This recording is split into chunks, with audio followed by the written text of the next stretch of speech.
Bonjour à tous. Dans cette vidéo, nous allons présenter la nouvelle syntaxe des fonctions fléchées introduite dans la version ES6 de JavaScript. Pour cette vidéo, nous allons visualiser les résultats de nos essais dans la console du navigateur. C'est pour cela que j'ai partagé mon écran en deux, avec à droite le navigateur par défaut, Google Chrome, et à gauche l'éditeur de code Visual Studio Code. Je travaille avec un fichier index.html auquel est attaché un fichier index.js que je trouve ici, et nous allons travailler dans ce fichier. Pour faire apparaître les résultats, je vais lancer le serveur local live server, comme ceci, en cliquant sur ce bouton en bas, et il va m'ouvrir le fichier index.html dans le navigateur par défaut. Dans le navigateur, je vais ouvrir la console, comme ceci, et à partir de maintenant, dès que je fais une modification dans mon fichier JavaScript, par exemple, et si j'enregistre, à ce moment-là, je vois que le résultat s'affiche directement sans que j'ai besoin de recharger mon navigateur. Alors si vous voulez plus de précision sur cet environnement, je vous renvoie à la vidéo que j'ai réalisée exprès en début de la playlist pour vous expliquer tout l'environnement que j'utilise. Donc à partir de maintenant, je ne le détaillerai plus, on va rentrer dans le vif du sujet. Dernière petite chose avant de commencer, ici je vais un petit peu augmenter la taille de la console pour qu'on voit bien. Ici je vais enlever cette ligne. Je vous rappelle qu'au début du fichier, j'ai mis un console clear pour que la console se renouvelle à chaque fois. Comme ça, à chaque fois que j'enregistrerai le fichier, on aura une console neuve. Sinon, tous les résultats s'accumulent les uns à la suite des autres et c'est plus compliqué à lire. Alors on est parti, on va partir donc dans les fonctions. Avant d'aborder la fonction fléchée, on va voir comment la fonction se déclare traditionnellement, on va dire. On a deux façons actuellement, avant la fonction fléchée, de déclarer nos fonctions, soit à travers une instruction, alors en anglais on dit statement, ou à partir d'une expression. Je vais vous présenter les deux cas. Donc je vais ici créer deux fonctions.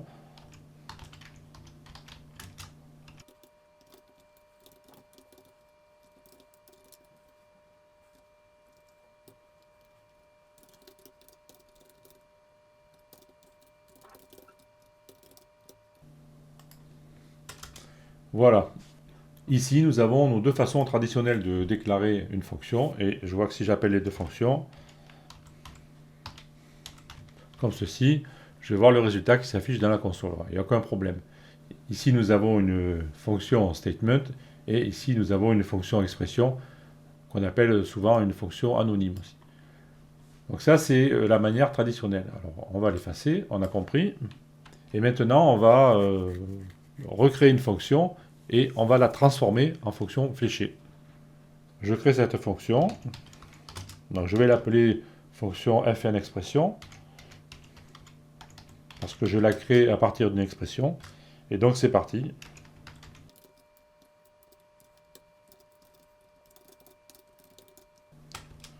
Voilà notre fonction. Et maintenant, je vais afficher le résultat de notre fonction dans la console. En fait, je vais faire un console.log. Ici, je vais ajouter quand même un libellé pour me repérer.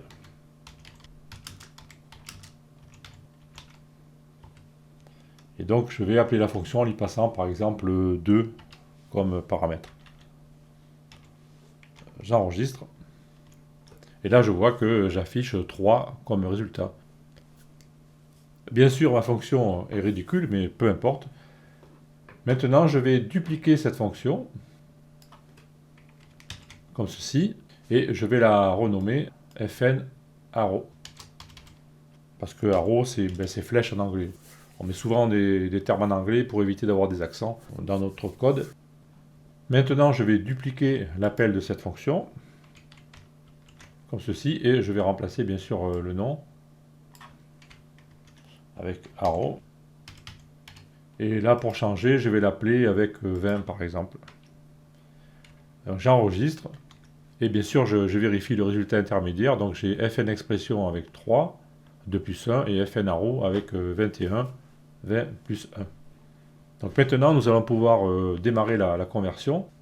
Alors la procédure est ultra simple. Pour transformer une fonction normale en fonction fléchée, il suffit de supprimer ici le mot-clé fonction, et ensuite de rajouter ce symbole entre les paramètres et l'accolade ouvrante.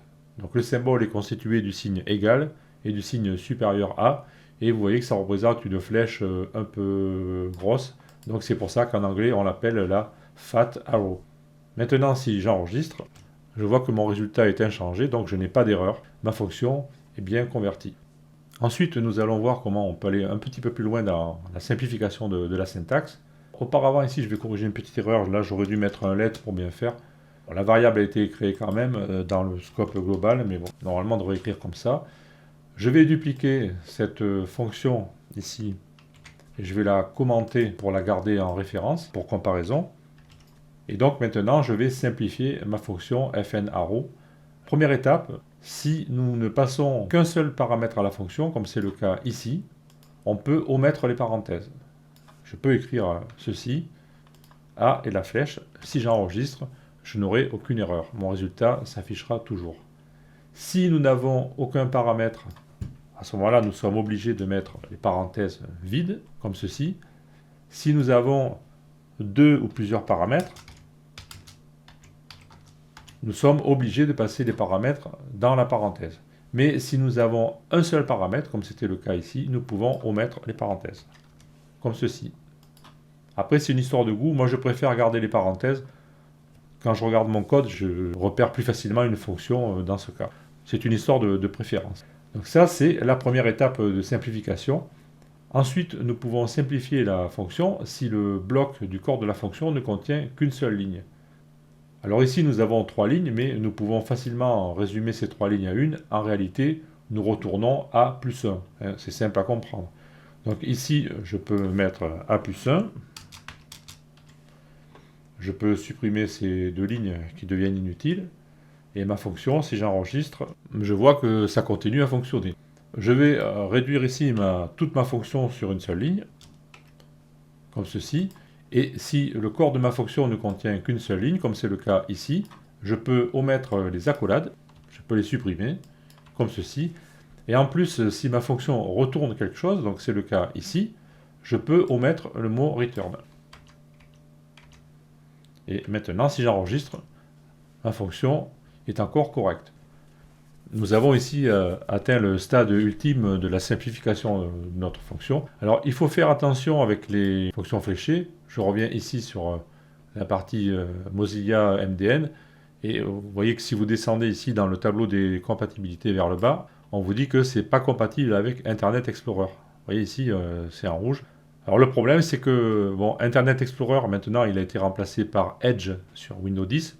Mais souvent, les gens, vous voyez ici, moi j'ai les deux icônes, là j'ai Edge ici et Internet Explorer. Il y a des gens qui font pas la différence. Et vous voyez que si ici, j'ouvre le fichier dans Internet Explorer, donc on est bien dans la version 10 ou 11, je ne sais plus là. Version 11, enfin c'est Internet Explorer, c'est pas Edge. Vous voyez qu'on a des erreurs, ça ne fonctionne pas le code. Donc il faut se méfier de ça. Si vous deviez utiliser les fonctions fléchées dans votre code, à ce moment-là, si vous voulez que ça soit compatible partout, il va falloir utiliser un transpiler. Voilà ce qui va se passer. Je fais un copier-coller. Enfin, je vais copier la fonction. Ici, je vais me rendre sur le site de Babel. Donc Babel, c'est un transpiler parmi d'autres. Et vous voyez que lui, si je lui demande de m'analyser ce code ici, avec la fonction fléchée, lui, il va transpiler ce code vers un code compatible avec tous les navigateurs. Voilà comment ça fonctionne. Vous voyez qu'ici, on a la déclaration fonctionne, etc. avec le corps et on a une fonction normale. Donc ça, faites bien attention à ça. Si vous devez développer un site web qui va être visionné par des internautes dont vous ne connaissez pas la provenance ni le matériel, à ce moment-là, il faudra utiliser un transpiler dans votre solution. Si vous développez des applications pour Node, etc., en principe, les gens qui vont les utiliser auront du matériel moderne. Pour terminer cette vidéo, nous allons rapidement évoquer le rôle du mot-clé this avec les fonctions fléchées. Pour ceci, je vais créer un objet. D'abord, je vais commenter tout ce code ici, qui pour l'instant ne va plus nous servir. Et en dessous, ici, je vais créer un objet, par exemple une voiture. Donc j'y vais, là, c'est parti.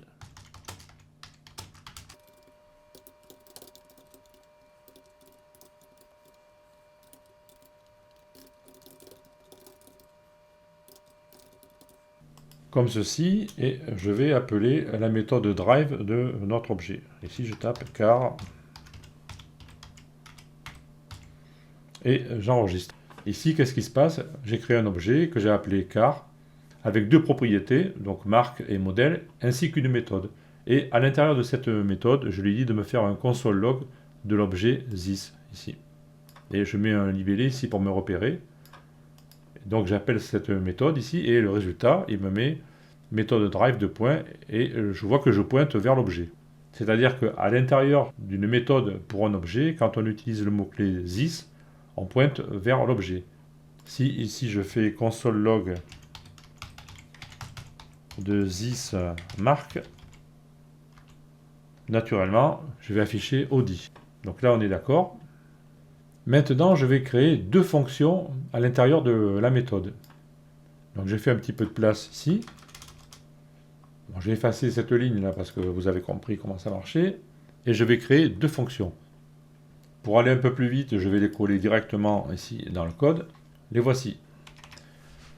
Je crée une fonction qui s'appelle inside1, que j'appelle aussitôt.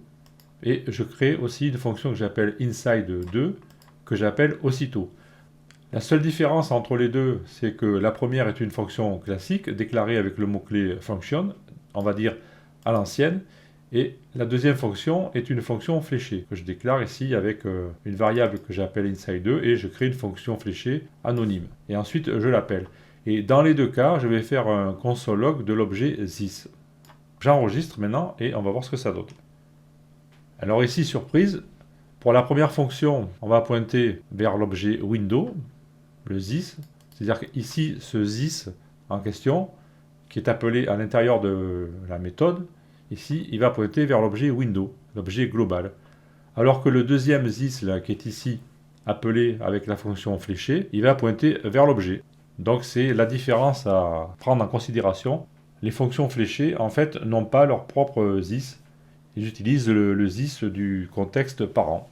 Voilà la différence. Donc là, je ne vais pas développer parce que la question du this, ça pourrait prendre facilement 1 heure pour tout expliquer. Donc là, c'est juste pour vous mettre en garde. Quand vous utilisez les fonctions fléchées, il faut faire attention à l'utilisation du this, tout simplement. Voilà, nous sommes arrivés au terme de cette vidéo qui avait pour but de vous présenter les fonctions fléchées de manière succincte. Donc si vous rencontrez cette notation dans le code que vous lisez sur des livres ou sur des articles ou sur le web, vous ne serez pas déconcerté. Maintenant, vous saurez à quoi ça correspond.